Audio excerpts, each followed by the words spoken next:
మేము మా గట్టిగా ఆటో వర్కర్స్ ఫెడరేషన్ ప్రధాన కార్యదర్శి.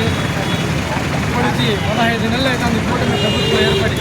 ఇంతవరకు వాళ్ళు ఇచ్చిన ఆటో మేనిఫెస్టోలో ఒక్క కోరిక కూడా నెరవేర్చలేదు. సంవత్సరానికి 15,000 రూపాయలు ఇస్తామన్నారు. అలాగే సంక్షేమ బోర్డు ఏర్పాటు చేస్తామన్నారు. అలాగే పెట్రోలు డీజిల్ జిఎస్టీలో కలుపుతామన్నారు. ఇంతవరకు ఏ ఒక్కటి కూడా చేయలేదు. ఈరోజు లక్షలాది మంది ఆటో కార్మికులు రోడ్డు మీద పడి హలో రామకృష్ణ అంటున్నారు.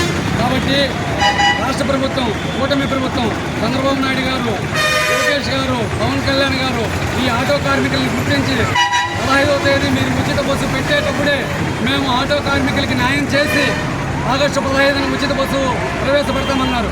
కానీ మీరు బస్సు ప్రవేశపెట్టి ఇప్పటికి దాదాపు 1 నెల రోజులు కావస్తుంది. ఈ నెల రోజుల్లో మీరు ఆటో కార్మికులను గుర్తించనే లేదు. సంక్షేమ బోర్డు ఏర్పాటు చేస్తామన్నారు. ఫిట్నెస్ సర్టిఫికేట్లు, లైసెన్స్ కలిగిన ప్రతి ఆటో కార్మికుడికి 15,000 ఇస్తామన్నారు. అదేవిధంగా ఈరోజు మీరు ఏ విధంగా మహిళలకు ఉచిత బస్సు పెట్టారో అవి రోడ్ల వరకే పరిమితం. అదే మా ఆటో కార్మికులకి నెలకి 25,000 రూపాయలు జీతం ఇచ్చి 8 గంటలు పని విధంగా ఆ మహిళల్ని ఆటోల్లో ఎక్కించుకొని ఉచితంగా దింపుతాం. బస్సులు అయితే రోడ్ల మీదే తిరుగుతాయి. ఆటో కార్మికులు వాళ్ళ ఇంటి ముందరే దింపుతారు. సందుల్లో, బృందుల్లో, వీధుల్లో ఎక్కడ కావాలంటే అక్కడ దింపుతాం. ఇది మీరు గుర్తించి మా ఆటో కార్మికులను వెంటనే ఆదుకోకపోతే ఈ నెల 15వ తేదీ కలెక్టర్ ఆఫీస్ ముందు భారీ సంఖ్యలో ఆటో కార్మికులను సమీకరించి